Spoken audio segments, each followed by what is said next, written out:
যখন এখানে সাংবাদিকরা আসা শুরু করলো, এটার প্রচার হলো, তখন লোকজন দেখি যে আমার বাড়িতে আসে, এটা নিয়ে যায়, কেউ খেয়ে যেতে চায়। তো আমি গ্রামের অনেককেই খাওয়াইছি এবং যারা আসে মেহমান তাদেরকে আমি এটা দিয়ে আপ্যায়ন করি আসলে। হ্যাঁ, এখানে অনেক ঠাট্টা তামাশা করছে, গ্রামের লোকজন টিটকারিও করছে, কিন্তু আমি আর গুরুত্ব দিইনি। না, আমি আগে কখনো খাইনি সৌদি আরবেরটা। আসলে এখানে আসে, কিন্তু সৌদি আরবেরটা অনেক দাম, প্রায় ৬,০০০ টাকা কেজি বিক্রি হয় বাংলাদেশে। তাও মুসলিমীয় লোকজন খায়, তো আমি ১৫০০ টাকা কেজি বিক্রি করতে, যার কারণে এটা সাধারণ মধ্যবিত্তরাও কিনে খেতে পারছে। মূলত বাংলাদেশের কাস্টমার যারা এটা আগে থেকে যারা চিনতো তারা কিনে খাচ্ছে, এবং কিছু কাস্টমার আছে তারা রেগুলার আমার কাছ থেকে নিচ্ছে। প্রবাসী লোকজন তারা ২ কেজি ৩ কেজি ৫ কেজি করেও কিনতেছে। এটার স্বাদ আসলে সবাই প্রশংসা করছে, এবং প্রথম চুমুকেই বলে যে এটার সাথে আর কিছু মিক্স করা আছে কিনা, কারণ এত সুন্দর ঘ্রাণ এবং স্বাদ, মানে কেউ বিশ্বাসই করতে চায় না যে এটা খেজুরের বীজ থেকে এত সুন্দর ঘ্রাণ এবং স্বাদ আসার কথা। আমি একটা অনলাইন নিউজ আর্টিকেলে পড়ছিলাম গত বছর খেজুরের সিজন তখন ছিল না, যার কারণে আমার একটা বছর ওয়েট করতে হচ্ছিল।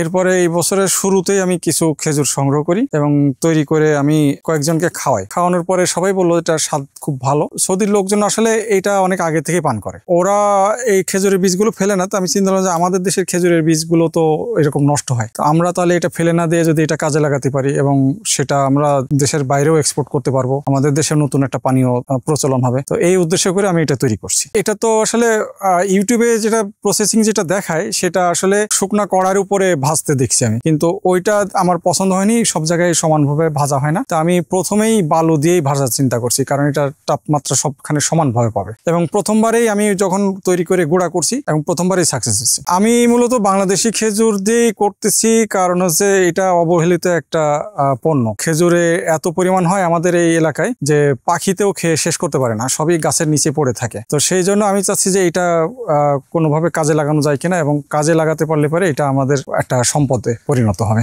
এই কফির উপকারিতা ইন্টারনেটে অনেক কিছু পেয়েছি, সেগুলি আমি এখনো সবগুলি প্রমাণ পাইনি। যেগুলি প্রত্যক্ষ প্রমাণ পেয়েছি যে এটা ডায়াবেটিস কন্ট্রোলে থাকে, তারপরে আপনার প্রেসার নিয়ন্ত্রণে থাকে, এবং যারা ঘন ঘন প্রস্রাব হয় ম্যাগনেসিয়ামের অভাবে এইটা খুব ভালো মতো কাজ করে। হ্যাঁ, এটা সবাই বানাতে পারবে, বালু দিয়ে ভাজার পরে গ্রাইন্ডারে গুঁড়া করলে হবে, তবে একটু শক্তিশালী গ্রাইন্ডার দরকার। আর সবচেয়ে ভালো হয় যে হলুদ যেখানে ভাঙাই সেইখানে ওইসব মেশিনে ভাঙাতে পারলে পরে এটা কোয়ালিটি আরো ভালো করা যাবে। এটা গাছ থেকে পাড়ার পরে বেশ কিছুদিন জাগ দিয়ে পাকানো হয়, আধ পাকা খেজুরগুলো জাগ দিয়ে পাকানোর পরে ছালটা যখন নরম হয়ে যায় তখন এটা ডলা দিয়ে ধুয়ে তারপরে ভালো মতো প্রায় 15 থেকে 16 বার পানি দিয়ে ধুতে হয়। ধোয়ার পরে তারপরে হচ্ছে এটা রোদে শুকানো হয়। মোটামুটি একটা লং প্রসেস। খেজুর এবং খেজুরের বীজ কিন্তু ফ্রিতেই পাওয়া যাচ্ছে, কিন্তু পরের প্রসেসিং গুলো মোটামুটি বেশ খরচ সাপেক্ষ ব্যাপার, কারণ এখানে লেবার খরচ আছে প্রচুর পরিমাণে। আবার এটার ভাজতেও বেশ সময় লাগে, প্রায় 1 ঘন্টা এই বীজ ভাজতে হয়। তারপরে ভাজার পরে যখন এটা মচমচে হয় তখন ছোটখাটো গ্রাইন্ডারও ভাঙানো যায়, কিন্তু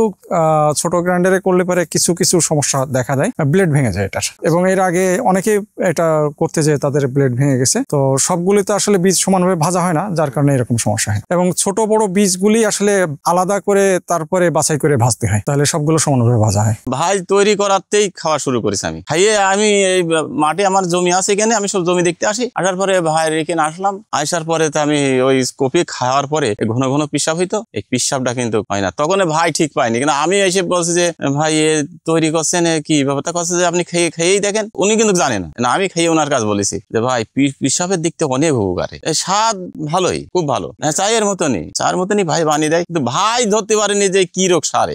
ঘন ঘন জায়গার পিসাব হবে, এই ঘন ঘন পিসাব একেবারে মানে রাতের মধ্যে 8-10 বের হবে, আর 1-2 বারের আমি হবে। আমি নিজে চেক করেছি। প্রথম খেজুর শুকাচ্ছে না, প্রথম অত অল্প কিছু কিছু খেজুর ভাই হলো আটি বের করে নিয়ে দেখি যে হলো ওই জায়গা শিখাচ্ছে। শিখিয়ে আমি বলছি ভাই কি হবে, হাতে একটা খাদ্য তৈরি হবে। তা খাদ্য তৈরি হবে, কি খাদ্য তৈরি হবে? তো ওই টাইমে আমি আবার বাড়ি যাচ্ছিলাম, বাসায় ভাত খাতি, তা কাছে খাইয়ে আসে। তারপর দিকে আমি বাসায় যে ভাত টাত খাইয়ে এসে দেখি যে ভাই তৈরি করে ফেললি, কাছে যে তাহলে তোমার দিয়ে শুরু, 2 ভাই খাওয়া যায়। তখন ভাই বানিয়ে দিল, 2 ভাই খেলাম। তা আসলে বিশাল একটা ধ্যান রাখলো অরিজিনাল কফির ভিতরে, কফির মতো ধরো খাতি। আমার খুব স্বাদ লাগলো, ভাই খুব স্বাদ লাগছে। তো ভাই আমার খাতি মাতি দিলে, দেওয়ার পরে ধরো আমি কিন্তু দোকানপাটে ওই গ্রামের মধ্যে করলাম যে কফি খাইয়ে আসলাম। আসলে কফি খুব সুন্দর কফি, অরিজিনাল একটা চা খাতি যে লাগে তার ইন্টারেস্ট এটা বেশি।